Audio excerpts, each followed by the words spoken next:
Prandaj lesh mund të them se ka filluar institucionalizimi i themelimit të forcat armatosura të Kosovës, një forcë kjo multietnike, pra ushtria e Kosovës, dhe ky proces do të jetë i pandalshëm, do të jetë gradual.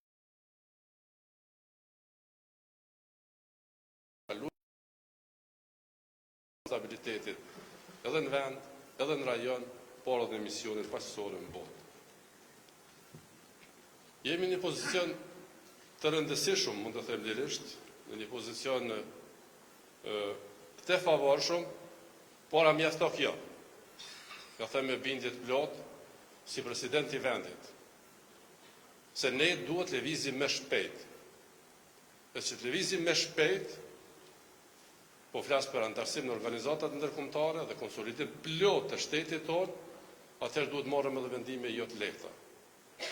Ndoshta jo edhe as populiste, jo edhe as të duar trokithura, jo edhe as nacionaliste, siç do të pretendonin liderët politikë për me fitu vota, por vendime të drejta, të shpejta, të rënda e të mira për vendin dhe të ardhmen.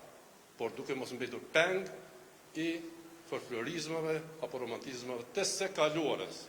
Për këtë arsye, të nderuar të pranishëm, për mua si president i vendit, por edhe për qytetarët e Kosovës, kjo status quo që ekziston sot duhet e tejkalohet.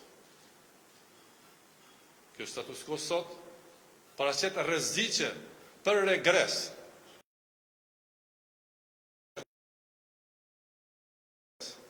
Edhe në njohje, edhe në antarësim të Kosovës në organizatat ndërkombëtare, edhe në zhvillim ekonomik,